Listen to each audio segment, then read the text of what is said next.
నా మద్దతు కాంగ్రెస్ పార్టీకి, నవీన్ అన్నకి. నవీన్ అన్న గెలుస్తుండనేసి మేము చెప్తున్నాం. ఏంది నవీన్ అన్న వ్యక్తిత్వం మీద గెలుస్తా ఉన్నాడా లేదంటే కాంగ్రెస్ జెండా తీసుకుని గెలుస్తా ఉన్నాడు? కాంగ్రెస్ జెండా కాదు, ఏది కాదు. నవీన్ అన్న ఈ ప్రాంతం వాడు. ఈ జూబ్లీహిల్స్ నియోజకవర్గంలో ప్రతి ఒక్క డెవలప్మెంట్ పరంగా కానివ్వండి, ఏదన్నా ఆపద వచ్చినా కూడా నేనున్నా అంటూ నవీన్ అన్న ధైర్యంగా చెప్పే మనిషి కాబట్టి నవీన్ అన్న పార్టీల కోసమో దేనికోసమో కాదు, ఆయన యొక్క వ్యక్తిత్వాన్ని కోసం ఆయన గెలుస్తున్నారు. ఇదే నవీన్ యాదవ్ ఎందుకని ఇండిపెండెంట్ ఉన్నప్పుడు గెలిపించుకోలేకపోయినారు, ఎంఐఎం నుంచి గెలిపించుకోలేకపోయినారు, ఇప్పుడు మాత్రం గెలుస్తాను పక్క 100% గెలుపు ఖాయం అయిపోయింది, మెజార్టీ కోసం చూస్తామని అంటున్నారు. దీని ఏ విధంగా చెప్పుకోవచ్చు? ప్రతి గల్లీకి ప్రతి ఎక్కడికైనా వెళ్ళినా కూడా చిన్న పిల్లగాడు లాంటి వాడు కూడా నవీన్ అన్న మాకు తెలుసు అనేసి అంటున్నారు. కాబట్టి చిన్న పిల్లగాడనే కాదు, ప్రజలందరూ నవీన్ అన్ననే పట్టం కడుతుండ్రు. కాబట్టి ఎట్లయినా జూబ్లీహిల్స్ గడ్డ మీద కాంగ్రెస్ జెండా ఎగురుతుంది. అక్కడ రోజు ర్యాలీలో వచ్చిన వాళ్ళందరూ కావచ్చు, ఇక్కడ మాట్లాడినందరూ కూడా నిజంగా ఖచ్చితంగా ఓటేసేటువంటి ఇది ఉందంటారా? అందరు ఓటేసే వాళ్ళు కాబట్టి కదా వచ్చింది ర్యాలీకి. నవీన్ అన్న నిల్చుంటుండు, మేము ఓటేస్తాము నవీన్ అన్నకి అనేసి అందరు వచ్చిండ్రు. వాళ్ళు ఎన్ని కుట్రలు చేసినా కూడా జూబ్లీహిల్స్ గడ్డ మీద ఎవరు ఆపలేరు నవీన్ అన్న. ఇదే నవీన్ యాదవ్ బట్టి ర్యాలీకి వచ్చినంతా కూడా రౌడీలు చెప్పేసి బీఆర్ఎస్ నాయకులు అనేటువంటి నేపథ్యం తెలిసింది. దీనికి ఏం చెప్తారు? మరి కేటీఆర్ చుట్టూ ఉన్న వాళ్ళందరూ రౌడీలేనా? బీఆర్ఎస్ పార్టీలో ఉన్న వాళ్ళందరూ రౌడీలేనా? రౌడీ షీటర్ కాబట్టి రౌడీలన్నీ పార్టీలోకి చేర్పించుకుంటున్నావు కదా, మరి నువ్వెంత పెద్ద రౌడీవి? ఈ రోజు నవీన్ అన్న చుట్టూన్న వాళ్ళని రౌడీ అంటున్నావు, మరి నీ చుట్టూన్న వాళ్ళందరూ రౌడీలేనా? ప్రజలన్నీ చూస్తున్నారు కేటీఆర్, మీరు ఎన్ని అబద్ధాల మాటలు మాట్లాడినా కూడా ప్రజలన్నీ చూస్తూనే ఉన్నారు. కానీ వాస్తవానికి ఇప్పుడు ఈ యొక్క సిట్టింగ్ స్థానం బీఆర్ఎస్ కదా, సో బీఆర్ఎస్ కి ఎక్కువ ఛాన్సెస్ ఉన్నాయన్నట్టు అంటే మీకు దీనిపైన ఏం చెప్తారు మేడం? బీఆర్ఎస్ కి ఛాన్సెస్ ఇప్పుడు ఏవి చూడరు, అధికారంలో చనిపోయినాడు, వాళ్ళ ఇంటి నుంచి వాళ్ళ వైఫ్ టికెట్ ఇచ్చినారు కాబట్టి సానుభూతి వర్కౌట్ అయ్యి కూడా గెలిచేటువంటి ఛాన్సెస్ లేవంటారా? సానుభూతి సింపతితో రాజకీయాలు నడవవు, సింపతితో ఓట్లు వేయరు ప్రజలు, డెవలప్మెంట్ చూసి వేస్తారు.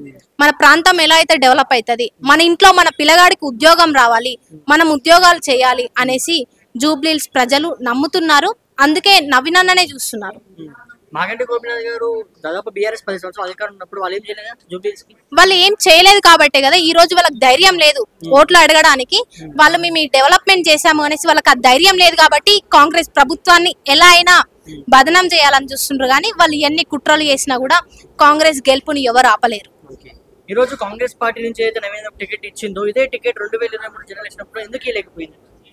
అప్పుడు ఇవ్వలేదు, ఇప్పుడు ఇచ్చినాము, ఇప్పుడు గెలిపిస్తున్నాం. అంటే అప్పుడు గుర్తురాలేదా నవీన్ యాదవ్ వ్యక్తిత్వం అనేది? నవీన్ యాదవ్ వ్యక్తిత్వం కాదు, కొన్ని సిచ్యువేషన్స్ వల్ల అప్పుడు అటు ఇటు అవుతాయి. పెద్ద పార్టీ ఇది, కాంగ్రెస్ పార్టీ అంటేనే కొన్ని సంవత్సరాల క్రితం ఉన్న పార్టీ. పార్టీలో అందరూ అవకాశవాదులే ఉంటారు కాబట్టి ఒక రోజు కాకపోయినా ఒక రోజు వస్తుంది. కాబట్టి ఈ రోజు మాలాంటి యువతకి ఎంకరేజ్మెంట్ చేస్తాడు. ఒక యువకుడు ఈ రోజు జూబ్లీహిల్స్ గడ్డ మీద నిల్చుంటాడు కాబట్టి పక్కా జూబ్లీహిల్స్ ప్రజలు నవీన్ అన్నను కోరుకుంటున్నారు. ఎలా ఉంది బీఆర్ఎస్ పాత్ర కావచ్చు, ఇటు బీజేపీ పాత్ర ఇక్కడ ఎలా ఉంది అంటే ఏం చెప్తారు? మాకు బీఆర్ఎస్ లేదు, బీజేపీ లేదు, ఎవరు మాకు బీజేపీ క్యాండిడేట్ నేమ్ అంటే తెలుసా మీకు? బీజేపీ పార్టీ నేమ్ మాకు తెలియదు, ఇక మేము చెప్పాము. అది తెలిసినా కూడా మేము చెప్పాము. అభ్యర్థి పేరు తెలీదు, మాకు అభ్యర్థి పేరు తెలీదు. బీఆర్ఎస్ నుంచి అభ్యర్థి పేరు తెలీదు, మేము చెప్పాము. చెప్పడం పక్క పెట్టండి, తెలీదు, మాకు తెలీదు.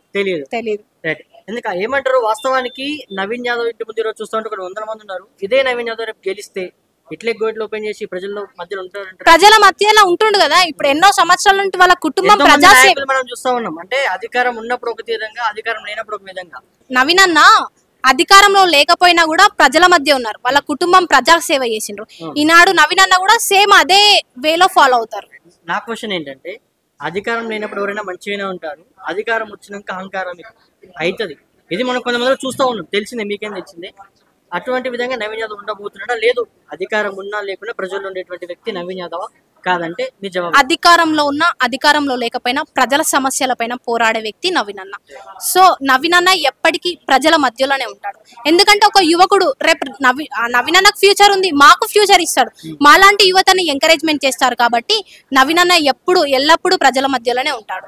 ఏమంటారు? నవీన్ యాదవ్ గెలిస్తే ఎంత మేరకు గెలిచేటువంటి అవకాశం ఉంది? జూబ్లీహిల్స్ భవిష్యత్తు ఎలా ఉండబోతుంది? జూబ్లీహిల్స్ భవిష్యత్ బాగుంటది, ఎందుకంటే ప్రతి ఒక్కటి డెవలప్మెంట్ చేస్తాడు నవీన్ అన్న. 50,000 అబోవ్ మెజారిటీతో నవీన్ అన్న గెలుస్తాడు అనేసి మేము చెప్తున్నాం.